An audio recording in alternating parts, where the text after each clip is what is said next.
नमस्कार साथियों, मैं शिव शर्मा आप सभी का अपने YouTube चैनल लेट्स क्रैक पर आप सभी का स्वागत करता हूं। साथियों, पिछली कक्षा में जो हमने चर्चा की थी शिक्षा मनोविज्ञान पर की थी, बहुत ही इम्पोर्टेंट तथ्यों को हमने साथ में चर्चा की उसके बारे में। आज का जो हमारा जो आगे का हम जो चर्चा करने वाले हैं विकास के ऊपर, विकास की विशेषताओं के ऊपर हम चर्चा करने वाले हैं। विकास की विशेषता साथियों बहुत ज़्यादा हैं, बहुत सारी हैं, लेकिन हम कहीं ना कहीं विकास की उन विशेषताओं पर ज़्यादा ध्यान देंगे, ज़्यादा चर्चा करेंगे, उन पर फोकस करेंगे जो कहीं ना कहीं किसी न किसी प्रतियोगी परीक्षा में हमारे लिए उपयोगी हो सकती हैं, जहाँ से प्रश्न उठ सकता है। और बाकी नॉर्मली हम सब विकास के बारे में जानकारी पहले ले चुके हैं, लेकिन कहीं ना कहीं हमें इनकी विशेषताओं से अधिकतर तथ्यात्मक प्रश्न आते हैं कि निम्न में से विकास की विशेषता है, निम्न में से विकास की विशेषता नहीं है। इस प्रकार के प्रश्न पूछे जाते हैं और 4 विशेषताएं दे दी जाती हैं। इसमें से 3 विशेषताएं होती हैं, एक विशेषता नहीं होती है। तो उन विशेषताओं का ज्ञान होना हमें बड़ा आवश्यक है। तो आज हम प्रत्येक विशेषता पर चर्चा करेंगे साथियों। आज की कक्षा में जितना हो पाएगा उतना करेंगे, अन्यथा बाकी बचा हुआ हम अगली कक्षा में करेंगे साथियों। तो देखिए, बिना समय गवाए हम कक्षा पर चलते हैं, कक्षा की चर्चा को प्रारंभ करते हैं। विकास साथियों, हेडिंग लगी हुई है विकास यानी डेवलपमेंट। साथियों, डेवलपमेंट हमने पिछली कक्षाओं में समझ लिया है, फिर भी मैं एक बार आपको समझा देता हूँ। विकास क्या है साथियों? विकास शारीरिक रूप से हो सकता है, मानसिक रूप से हो सकता है, सामाजिक रूप से हो सकता है और संवेगात्मक रूप से होता है। हमने पिछली कक्षाओं में पढ़ा था कि अंतःक्रियात्मक रूप से चलता है। ऐसा नहीं है कि वृद्धि होती जा रही है, सामाजिक विकास रुका हुआ है। अगर सामाजिक विकास नहीं हो रहा है, सामाजिक विकास नहीं हो रहा है, या कहीं ना कहीं बालक का मानसिक विकास नहीं हो रहा है और बालक सिर्फ और सिर्फ शारीरिक वृद्धि कर रहा है, तो कहीं ना कहीं उसे हम विकास नहीं कह सकते साथियों। अब आगे चलते हैं। विकास आपने समझ लिया होगा साथियों। आगे हम देखेंगे कि परिचय, विकास क्या होता है। विकास जैविक, शारीरिक, जैविक का आशय क्या है? शारीरिक से है। संज्ञानात्मक, जिसे हम मानसिक रूप दे रहे थे। समाज यानी जो सामाजिक रूप है, और सोशल जिसे हम बोल सकते हैं सामाजिक, इमोशनल, अंतःक्रिया का परिणाम है। विकास जैविक, शारीरिक, संज्ञानात्मक तथा सामाजिक, यहाँ लिख लेना, सामूहिक अंतःक्रिया का परिणाम है। साथियों, ये जब चारों क्रियाएं हैं वो अंतःक्रिया का परिणाम है, उसे ही हम विकास कहते हैं साथियों। इसका पहली जो विशेषता है इस पे आप ध्यान दीजिए। विकास की प्रक्रिया वंशक्रम अर्थात जैविक पक्ष तथा वातावरण अर्थात सामाजिक पक्ष दोनों महत्वपूर्ण होते हैं। जी हाँ साथियों, विकास में जैविक पक्ष भी उतना ही महत्वपूर्ण है जितना वातावरण महत्वपूर्ण है। बालक का अभिवृद्धि हो रही है, अच्छी बात है, लेकिन बालक अगर समाज में रहकर सामाजिक क्रियाकलापों को नहीं सीखेगा, आदर करना नहीं सीखेगा, अभिवादन करना नहीं सीखेगा, बुरी आदतों से दूर रहना नहीं सीखेगा, तो कहीं ना कहीं साथियों उसे विकास नहीं कहा जा सकता है। तो दोनों का जो गुणा होगा, ठीक है, ध्यान से देखिएगा, दोनों का जो मल्टीप्लिकेशन होगा उसे ही हम विकास कहेंगे। अब विकास को एक चीज से समझिए आप कि यहां अगर ऑप्शन में आता है, इस लाइन को इस चीज से समझिए, वंशक्रम गुणा वातावरण। ठीक है साथियों, अगर ये जो गुणा का जो आपको चिन्ह दिख रहा है ये होगा तभी इसे सही मानेंगे। अगर यहाँ वंशक्रम गुणा प्लस होता और वातावरण होता तो ये गलत हो जाता साथियों। ध्यान से देखिएगा, इस चीज को ऑप्शन आ सकता है ऐसा, वंशक्रम गुणा वातावरण, ये बिल्कुल सही है, लेकिन यह वंशक्रम प्लस वातावरण होता तो उसे हम गलत करते साथियों। आगे हम देखेंगे एक चीज और, देखिए इसमें ही कि वंशक्रम की जगह हम क्या ले रहे हैं, जैविक ले रहे हैं। क्या ले रहे हैं साथियों? या परिपक्वता ले लेते हैं। दोनों शब्द एक ही प्रकार से कार्य कर रहे हैं। यहां अगर शब्द आ जाता है परिपक्वता, यानी मेंटली और कहीं ना कहीं अभिवृद्धि जो हो रही है उसकी परिपक्वता की बात हो रही है कि बालक को 11 महीने में एक शब्द बोलना स्टार्ट कर देना चाहिए, बालक को 11 महीने में खड़ा होना स्टार्ट हो जाना चाहिए। मतलब कहीं ना कहीं जो चीजें हैं जो अभिवृद्धि से रिलेटेड हैं, बालक को कब चलना चाहिए, बालक कब बैठना, सारे के साथ कब खड़ा होना चाहिए, तो वो सब चीजें जो हैं वो कहीं ना कहीं परिपक्वता कहलाएगी। अगर बालक ये सभी कार्य नहीं कर पा रहा है तो कहीं ना कहीं उसकी अभिवृद्धि रुक गई है, उसका शारीरिक विकास नहीं हो रहा है। ऐसे में साथियों वह विकास नहीं है, विकास में अवरुद्धता पाई जा रही है, विकास कहीं ना कहीं रुक गया है। परिपक्वता गुणा अधिकम। अधिकम क्या साथियों? हमने पिछली कक्षाओं में भी इसके बारे में थोड़ी चर्चा की थी। अब देखिए, परिपक्वता क्या है? कहीं ना कहीं पूरी रूप से, पूर्ण रूप से जैविक पक्ष है। पौष्टिक आहार चाहिए, जैविक रूप से कहीं ना कहीं परिपक्वता जैविक रूप को दर्शा रहा है।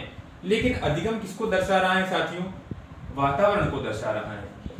अधिगम हम कहाँ करेंगे, वातावरण से ही तो करेंगे साथियों। तो सामाजिक रूप से, सामूहिक रूप से जो भी अधिगम हम कर रहे हैं, मानसिक रूप से जो भी हम विकास कर रहे हैं वो अधिगम है। तो यहाँ ध्यान रखिएगा, परिपक्वता गुना अधिगम आएगा तो भी साथियों उस तथ्य को आपको सही मानना है। यहाँ तक उम्मीद करता हूँ आपको आ गया होगा। पहली जो विशेषता है आपने अच्छे से समझ ली होगी। अब दूसरी विशेषता पर हम चर्चा करेंगे, और दूसरी विशेषता है विकास। विकास पूर्व निर्धारित प्रक्रिया है। जी हाँ साथियों, विकास क्या है, पूर्व निर्धारित प्रक्रिया है। अब कैसे है जो समझिए, और यहाँ कुछ शब्द लिखे हुए, पदानुक्रमिक, पद सोपानिक, श्रेणीबद्ध, श्रृंखलाबद्ध। यानी हम क्या कर सकते हैं, विकास पद सोपानिक प्रक्रिया है, पदानुक्रमिक प्रक्रिया है, विकास श्रेणीबद्ध प्रक्रिया है, विकास श्रृंखलाबद्ध प्रक्रिया है। ये सभी शब्द एक ही प्रकार से एक ही अर्थ प्रकट करने का प्रयास कर रहे हैं। तो इस विशेषता को समझिए, किस प्रकार पदानुक्रमिक है, किस प्रकार पद सोपानिक है। बालक का जो शेड्यूल है, विकास का जो शेड्यूल है वो कहीं ना कहीं फिक्स है, और वो प्रत्येक बालक का सेम है। अगर बालक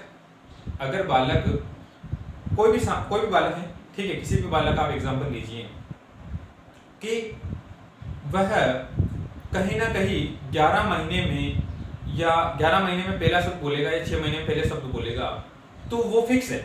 ये बालक भी होगा, वो उस बालक को भी बोलना है। लेकिन हाँ, थोड़ा बहुत डिले हो सकता है, कुछ बालक थोड़ा जल्दी सीख लेते हैं, कुछ बालकों को थोड़ा समय लगता है। इसी के साथ आगे का तथ्य हम देखें कि पूर्व निर्धारित है हर चीज। बालक पहले धीरे धीरे बबलाना सीखेगा, उसके बाद वह धीरे धीरे आ की ध्वनि निकालना सीखेगा या मैं की ध्वनि निकालना सीखेगा। उसके बाद वह धीरे धीरे एक एक वर्ड को यूज करेगा, और उसकी जो शब्दकोश है उसका भंडारण धीरे धीरे बढ़ेगा। तो वो क्या है, एक पद सोपानिक है, प्रत्येक पद यानी स्टेप्स बाय स्टेप ही विकास होगा। अब जाहिर सी बात है, किसी भी बालक की जो दाढ़ी मूंछ आएगी, ठीक है, आप उसको ध्यान रखिएगा, दाढ़ी मूंछ आएगी तो वो एडल्ट एज में आनी है, ध्यान रखिएगा, वो एडल्ट एज में ही आनी चाहिए और एडल्ट एज में ही आएगी। यह है पद सोपानिक। ऐसा तो नहीं है ना कि कोई बालक पद सोपानिक का रूप देखें तो शैशवावस्था में किसी की दाढ़ी मूंछ आ गई है,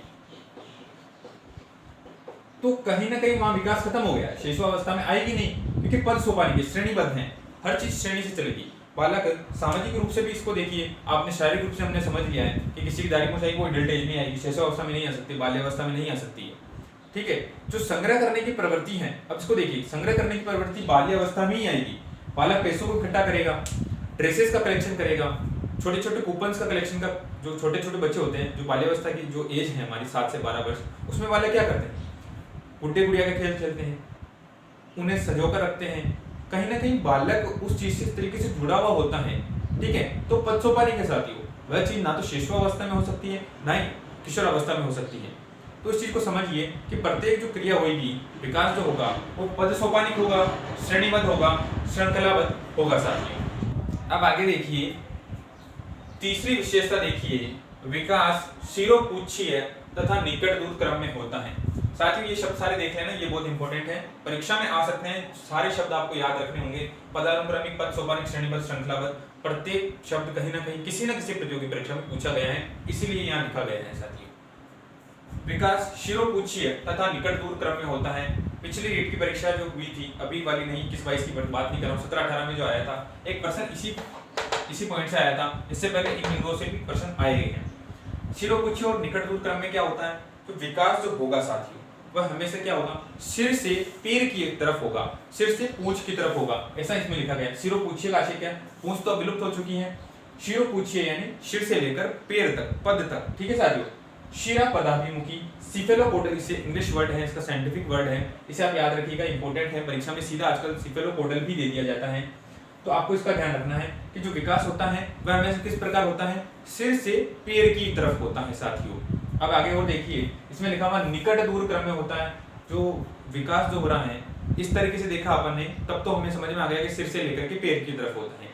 लेकिन अगर हम निकट से दूर की बात करें तो जो मध्य है, ठीक है, सबसे पहले बालक का अगर विकास हो रहा है, हाथों का विकास हो रहा है, तो सबसे पहले कंधों का विकास होगा, फिर इन भुजाओं का विकास होगा साथी, ठीक है। उसके बाद कलाइयों का विकास होगा, उस प्रकार फिर हथेली का विकास होगा, और फिर लास्ट में क्या होगा, फिंगर का, उंगलियों का विकास होगा। तो उसे कहते हैं निकट दूर क्रम में होता है। जी हाँ साथियों, इसे हम समीप दूराभिमुखी, प्रॉक्सिमोडिस्टल नाम देते हैं। साइंटिफिक नाम है प्रॉक्सिमोडिस्टल नाम है, समीप दूराभिमुखी। साथियों ये दोनों लाल अक्षरों में जो नाम है ये एनसीईआरटी में इन शब्दों का प्रयोग किया गया है, बहुत ही महत्वपूर्ण है। परीक्षा में सीधा इन्हीं शब्दों का प्रयोग किया जा सकता है। इसके अलावा भी कुछ शब्द हैं जो आप देख सकते हैं, जो थंबनेल बनाया गया है उसमें आप देख लीजिए, और भी जो एक्स्ट्रा नाम है वो भी आपको याद करने होंगे, याद रखने होंगे। अगर आप उन्हें याद नहीं कर सकते हैं तो इंग्लिश जो टर्म है सिफेलोपोडल और प्रॉक्सिमोडिस्टल, इसे याद रख लीजिए, अंग्रेजी में भी वहाँ आता है, तो इस शब्द को आप पहचान लीजिए, कॉन्सेप्ट क्लियर होना जरूरी है। ठीक है साथियों, आगे चलते हैं। विकास सामान्य से विशिष्ट क्रम में होता है। जी हाँ साथियों, विकास जो है सामान्य से विशिष्ट क्रम में होता है। इस चीज को समझिए, विकास सामान्य से विशिष्ट क्रम में कैसे हो रहा है कि बालक सबसे पहले सामान्य रूप से बड़ी चीजों को पकड़ना सीखेगा। ऐसा नहीं कि उसको आपने पेंसिल पकड़ा दी, वो पेंसिल पकड़ के लिखने लगा है, या उसने सुई के अंदर धागा पिरोना सीख लिया है, मोतियों में जो माला बनाते हैं फूलों की माला बनाना सीख लिया है, क्योंकि वो कहीं ना कहीं सूक्ष्म कौशल है, उसमें ज्यादा ध्यान की आवश्यकता है, बारीकी के कौशल है। तो बालक सबसे पहले जो किसी चीज को पकड़ना सीखता है, चाहे वो बूल हो बड़ी, ठीक है, तो उसे क्या पूरे दोनों हाथों का इस्तेमाल करते हुए पकड़ेगा, 5 फिंगर्स का यूज करेगा, 10 फिंगर जितनी भी अपनी सबका इस्तेमाल करेगा साथी। ठीक है, ऐसा नहीं है कि बालक स्टार्टिंग में ही पेंसिल पकड़ना सीख गया है, पिन पकड़ना सीख गया है। ठीक है, तो सूक्ष्म कौशल है उनके लिए कहीं ना कहीं साथियों वो विशिष्ट कौशल में आता है।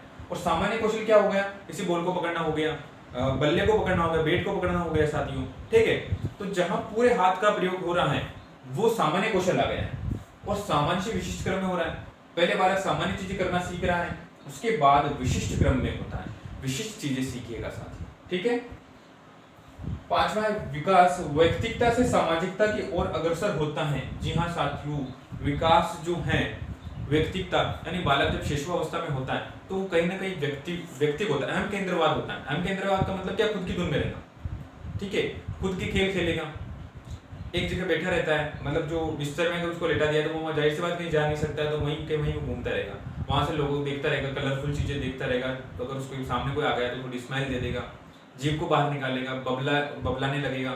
ठीक है, तो वो चीजें क्या है साथियों, व्यक्तिक है, कहीं ना कहीं वो किसी से जुड़ा हुआ नहीं है, वो सीमित लोगों से जुड़ा हुआ है। उसकी माँ की गोद में जाएगा, उसकी बड़ी बहन की गोद में जाएगा, लेकिन ज्यादा लोगों से उसका लगाव नहीं हो पाएगा साथियों।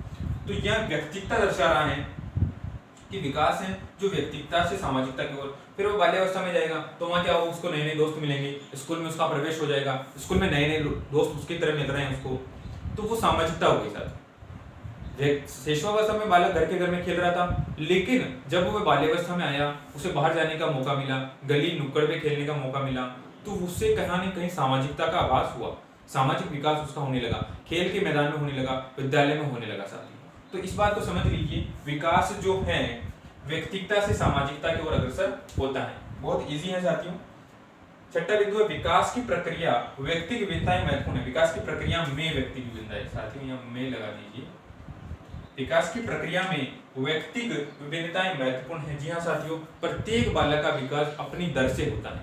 ठीक है, हाँ सबको पद सोपानी पद क्रमिक तो समान है, सबको उसी क्रम में जाना होगा, लेकिन अगर हम बात करें प्रत्येक बालक अलग अलग तरह से हैं, कुछ कलर में भिन्न होते हैं, कुछ रंग में भिन्न होता है, किसी का स्किन का कलर ब्लैक होता है, किसी का सांवला होता है, तो किसी का गोरा होता है, तो वो रंग अलग चीज है, आई साइट अलग अलग होती है, सोचने का नजरिया अलग होता है, सामाजिक विकास अलग अलग रूप से होता है। कुछ बच्चे सामाजिक रूप से बहुत ही परिपक्व होते हैं, कुछ शर्मीले स्वभाव के होते हैं। एक लड़की है जो स्टेज पर आने से कतरा रही है, और एक लड़की है जो आती है और पक्ष विपक्ष जैसी बड़ी बड़ी प्रतियोगिता में भाग लेती है।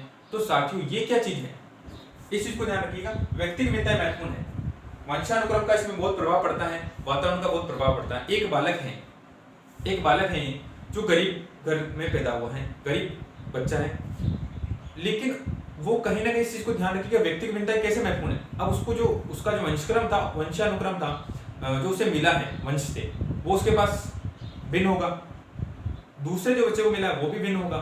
ठीक है, लेकिन फिर वातावरण डिपेंड करता है। ठीक है, वंशक्रम तो जैसे माता पिता पर डिपेंड करता है, हमें जो मिला वो ठीक है, कुछ बच्चे ब्राइट होते हैं, कुछ डल होते हैं, तो वंशक्रम पर है, लेकिन वातावरण का भी उतना ही प्रभाव पड़ेगा सर। कैसे पड़ेगा, एक बालक है जिसे अच्छा वातावरण मिल रहा है, एजुकेशन वाला वातावरण मिल रहा है, किताबें पढ़ी रहती है, उसको पिता माता पिता राइटर हैं, ठीक है, तो उसे अच्छी अच्छी किताबें दे रहे हैं पढ़ने के लिए, तो बालक का पूरा ध्यान क्या है, किताबों में है, वो अच्छी अच्छी किताबें पढ़ रहा है, अच्छे अच्छे संस्कार सीख रहा है। उसी प्रकार एक दूसरा बालक है जिसके पिताजी कहीं ना कहीं दूसरा काम करते हैं, जैसे शॉप वगैरह करते हैं, तो उस बालक का पूरा ध्यान शॉप में जाएगा, उसे शॉप पर बिठाया दिया जाता है, तो वो कहीं ना कहीं उसका विकल्प उस प्रकार हो रहा है। एक बालक है जिसके पिताजी कचरा उठाने का काम करते हैं, तो वो बालक भी कहीं ना कहीं वो चीजें कर रहा है। इसमें बहुत सारे केस ऐसे होते हैं जिसमें आप देख सकते हैं व्यक्ति की भिन्नता है, बच्चों की जो मोटिवेशन की तरीका है, अभिप्रेरणा है। आप एक कहानी बताता हूँ साथियों कि एक परिवार था, उसमें जो उनके पिताजी थे वो क्या है कि बहुत शराब का सेवन करते थे, ठीक है, और उसके क्या 2 बेटे थे साथ, ठीक है। तो 2 बेटे थे, परिवार का माहौल दोनों के लिए समान, वंशक्रम दोनों का समान। वंशक्रम का मतलब क्या है? वंशानुक्रम से जो उन्हें मिला है, जीन से जो मिला है। पिताजी समान है तो जैसी बात दोनों का जो वंशानुक्रम का जो उन्हें मिला है वंश से, वो समान है। अब दोनों लड़के जब बड़े होते हैं तो एक तो शराबी बनता है उसके पिता की तरह, ठीक है, उतनी शराब पीता, उससे ज्यादा शराब पीता जो उसके पिताजी पीते थे। घर का माहौल उन दोनों का समान था, पढ़ाई का माहौल बिल्कुल नहीं था। अरे एक लड़का जो जिला कलेक्टर बनता है या किसी बड़े पद पर जाता है, वो जो दूसरा लड़का है, एक लड़का क्या बन गया है? शराबी बन गया है। एक लड़का क्या है कि वो कलेक्टर बन गए हैं, जिला कलेक्टर बन गए हैं। अब आप जब उन्हें इंटरव्यू में पूछा गया, जब उनके घर पे इंटरव्यू के लिए आए, तो उन्होंने देखा कि भाई हाँ, एक जो उनका भाई है, छोटा या बड़ा भाई, वो तो कहीं ना कहीं शराब में लिप्त रहता है, नशे में है, और एक जो कलेक्टर बना जिसका इंटरव्यू लेने के लिए आए थे, तो उन्होंने जैसे उस शराब वाले से पूछा कि आप ऐसे कैसे बन गए, आपके भाई तो जिला कलेक्टर बन गए, आप ऐसे कैसे बन गए? तो उन्होंने कहा कि मेरे पिताजी शराब पीते थे, तो मैंने जो देखा मैं वो बन गया, मैंने सीखा यही ठीक है, पिताजी जो करते हैं हम भी वही करेंगे। तो वो चीज कि उसने उसके पिताजी से क्या सीखा कि जो पिताजी कर रहे हैं वही हमने किया, तो चलो ठीक है, हमने भी शराब पीना सीख लिया, पिताजी शराब पीते हैं अच्छी बात होगी, उन्होंने भी पीना स्टार्ट कर दिया और आज इतने ज्यादा लगते। लेकिन जब दूसरे बंदे से, दूसरे बेटे से प्रश्न पूछा गया कि आपका ये सफलता का राज क्या है, उनके पिताजी भी समान है, आपके पिताजी भी समान है, आपने ये जिला कलेक्टर का पद किस प्रकार अचीव किया है? तो पहले का जवाब था, उसने क्या कहा, मैंने पिताजी से देखा और मैंने पिताजी की तरह ही बनना सीखा, मैंने सोचा पिताजी शराब पीते हैं हम भी शराब पियेंगे। लेकिन जो दूसरा बंदा था उसका जवाब सुनिएगा, उसने इंटरव्यू वाले को ये कहा था साथियों कि जब मैं अपने पिता को देखता था, वो शराब पीकर आते थे, माता के साथ मारपीट किया करते थे, हमारे साथ मारपीट किया करते थे, शराब में इतने दोनों होते थे कि हमारी संपत्ति नहीं थी, हमारे पास गरीबी की जो रेखा होती है उससे भी हम नीचे वाली जिंदगी जी रहे थे, 2 वक्त का खाना हमें नहीं मिल पा रहा था, पढ़ना तो दूर की बात है, बहुत ही स्ट्रगल वाली लाइफ थी। तो उस दिन मैंने ठान लिया था कि मैं लाइफ में कुछ भी बन जाऊंगा, मैं लाइफ में कुछ भी बन जाऊंगा, लेकिन मैं अपने पिता जैसा बिल्कुल नहीं बनूंगा। कितनी बड़ी बात है साथियों कि एक ने उससे सीखा कि हाँ मेरे पिता जो करते हैं वो मैं करूंगा, और एक ने ये सीखा कि मैं चाहे दुनिया में कुछ भी बन जाऊंगा लेकिन मैं अपने पिता जैसा तो बिल्कुल भी नहीं बनूंगा। तो साथियों डिपेंड करता है, वंशक्रम समान है लेकिन वातावरण, सोचने का तरीका, मोटिवेशन जो अपना है, वो जो अभिप्रेरणा आ रही है, आंतरिक अभिप्रेरणा बड़ी साथियों इसमें प्रबल होती है। तो उस चीज को ध्यान रखिएगा। उम्मीद करता हूँ समझ में आ गया होगा आपको व्यक्तिगत भिन्नताएं किस प्रकार महत्वपूर्ण होती हैं। विकास के बारे में भविष्यवाणी संभव है, विकास पूर्वानुमान है, जाहिर सी बात है। एक बालक जो छोटी कक्षाओं में ही बड़ी बड़ी प्रतियोगिता में भाग ले रहा है, कविता पाठ कर रहा है, निबंध प्रतियोगिता में भाग ले रहा है, या कोई बालक है जो रेसिंग करता है, काफी अच्छे रिकॉर्ड तोड़ चुका है अपनी बाल्यावस्था में, अपनी किशोरावस्था में, तो साथियों हम भविष्यवाणी कर सकते हैं कि हाँ हो सकता है ये बालक भविष्य में जाके एक उसेन बोल्ट बने, ठीक है, ये बालक हो सकता है कि किसी दिन एक हिंदी साहित्य में एक बड़ा लेखक बने। तो ये भविष्यवाणी संभव है उसके वर्तमान को देखते हुए। एक बालक है जो क्रिकेट अच्छा खेलता है तो हम कह सकते हैं कि भविष्य में ये कोई महेंद्र सिंह धोनी बन जाए, सचिन तेंदुलकर बन जाए, ऐसे साथियों हम उसे भविष्यवाणी कर सकते हैं। साथियों आगे की हम बात करें, विकास ऐतिहासिक दशाओं से प्रभावित होता है, बिल्कुल होता है साथियों। ऐतिहासिक दशाएं क्या, मैं कह रहा हूँ दशाओं से भी प्रभावित होता है। दशा का मैंने आपको एग्जांपल दे दिया, दोनों की दशाएं सेम थी, दोनों का वातावरण सेम था, एक ही घर में रहते थे, एक ही वातावरण था, पिता एक ही थे, माता एक ही थी, ठीक है, वही माहौल था, खाना उसको भी नहीं मिलता था, खाना इसी को भी नहीं मिलता था, तो वो दशाएं थी, लेकिन दोनों ने अलग अलग किया ना। लेकिन ऐतिहासिक दशाएं यहाँ अलग चीज है साथियों, इसे ध्यान से समझिएगा। एनसीईआरटी में ये विशेषता दी गई है, इस पर ज्यादा बल दिया है, तो उसको समझना जरूरी है साथियों। ऐतिहासिक दशाएं क्या होती हैं कि एक सोचने का तरीका देखिए, आप जिस नजरिए से सोचते हैं, मैं जिस नजरिए से सोचता हूँ, उसमें भी फर्क है। हम समान वातावरण में रहते हैं, हम समान एज के हैं, फिर भी सोच का तरीका अलग है। लेकिन यहाँ उदाहरण के रूप में देखिए, महान भगत सिंह की मैं बात करता हूँ साथी, जब क्रांति का माहौल था, देश में अंग्रेज राज था, और उन्हें आज़ादी चाहिए थी। उसके लिए उन्होंने क्या किया वो मुझे बताने की आवश्यकता नहीं। उस महान व्यक्ति ने हमारे लिए कितना कुछ किया है उसे हम आज शब्दों में बयां नहीं कर सकते हैं साथियों। लेकिन सोचिए कि उस भगत सिंह के, महान भगत सिंह के सोचने का तरीका क्या रहा होगा। ऐतिहासिक दशाएं उस समय इस प्रकार थी कि अत्याचार हो रहे थे, चाहे वह हिंदू हो, चाहे वह शूद्र हो या कोई भी जाति हो, उस पर अत्याचार करते थे, अंग्रेज अत्याचार करते थे। तो सोचिए भगत सिंह जो थे, महान भगत सिंह की हम बात कर रहे हैं साथियों, उनकी सोच का तरीका, वो 18 साल की उम्र में किस प्रकार सोचते थे या 22 साल की उम्र में किस प्रकार सोचते थे, और आज का युवा जो वर्तमान में एक आजाद भारत में रह रहा है, कोई राम नाम का लड़का है या कोई भी लड़की है, रमा नाम की लड़की है, तो वो 18 की उम्र में या 22 की उम्र में किस प्रकार सोचती हैं। ये ऐतिहासिक दशाओं पर प्रभाव, जो ऐतिहासिक दशाओं का यहाँ प्रभाव पड़ रहा है, उनका सोचने का तरीका क्या रहा होगा, हमारी सोचने का तरीका क्या है। सरदार वल्लभ भाई पटेल ने जब देश का एकीकरण किया तो उनकी उम्र के व्यक्ति किस प्रकार सोचते थे, उनकी उम्र के आज के व्यक्ति किस प्रकार सोचते हैं, इस चीज को देखिएगा। ऐतिहासिक दशाएं कहीं ना कहीं विकास को प्रभावित करेगी। उनकी ऐतिहासिक दशाएं ऐसी थी कि कम उम्र में उन्होंने फांसी को अपना हार बना लिया। साथी हंसते हंसते वह झूल गए। आज का युवा ये करने में मुझे नहीं लगता कि उस प्रकार सोच पाएगा, उस प्रकार, क्योंकि आज तो हम मोबाइल में विलुप्त हो चुके हैं। मोबाइल तो हमारी जिंदगी बन चुकी है साथियों। तो इस चीज को समझने की जरूरत है कि विकास, इधर देखिएगा, विकास ऐतिहासिक दशाओं से प्रभावित होता है। उदाहरण के समझ में आ गया होगा साथियों आपको। विकास गतिशील व क्रमबद्ध होता है। जाहिर सी बात है, विकास अवरुद्ध रुक नहीं सकता। हाँ, थोड़ी धीमी प्रक्रिया हो सकती है, लेकिन लगातार क्रमबद्ध रूप से चलेगा। ठीक है, चाहे वह वाचिक विकास हो रहा हो, चाहे सामाजिक विकास हो रहा हो, क्रम से, पद सोपानी जो हमने देखा था, पदानुक्रमिक रूप से ही चलेगा। और गतिशील होता है हमेशा, चाहे हाँ बाल्यावस्था में धीमा पड़ जाता है, ठीक है, किशोरावस्था में वापस तेज हो जाता है, शैशवावस्था में बहुत तेज होता है, किशोरावस्था के बाद वापस धीमा हो जाता है। तो ये चीजें होती हैं, लेकिन वह गतिशील रहेगा, रुकेगा बिल्कुल नहीं, अवरुद्ध नहीं होगा कि विकास जब 5 साल के लिए 6 साल के लिए बिल्कुल रुक ही गए, बालक में थोड़ा सा विकास नहीं हो रहा है। हाँ, कई बार क्या होता है, कुछ अवस्थाएं होती, बाल्यावस्था है तो उसमें सामाजिक विकास ज्यादा होगा। ठीक है, अगर हम बात करें शारीरिक वृद्धि की तो शैशवावस्था में ज्यादा होगी। अगर किशोरावस्था की बात करें तो शारीरिक परिवर्तन बहुत ज्यादा होंगे। ठीक है, तो सामाजिक परिवर्तन बहुत ज्यादा होंगे एडल्ट एज में। तो यहाँ तक हमने देखा विकास गतिशील व क्रमबद्ध होता है। अब ये जो है 10वां बिंदु, विकास सतत एवं धीमी प्रक्रिया है। जी हाँ साथियों, विकास निरंतर चलता रहता है। पिछले बिंदु में देखा है गतिशील होता है, उसका आशय यही है, सतत रूप से चलेगा, अवरुद्ध नहीं होगा, रुकेगा नहीं, धीरे धीरे धीरे चलता रहेगा। और इधर देखिए धीमी प्रक्रिया है, बहुत स्लो प्रोसेस है साथियों। विकास जो होता है बहुत स्लो होता है। थोड़ा वातावरण डिपेंड करता है कि वातावरण कैसा मिल रहा है उस पर भी। ये जो लास्ट वाली जो विशेषता है वो जो हरलोक मोदी ने दी थी, नाम देख लीजिएगा, हरलोक, सॉरी ये लेडीज थी, श्रीमती हरलोक ने दी थी।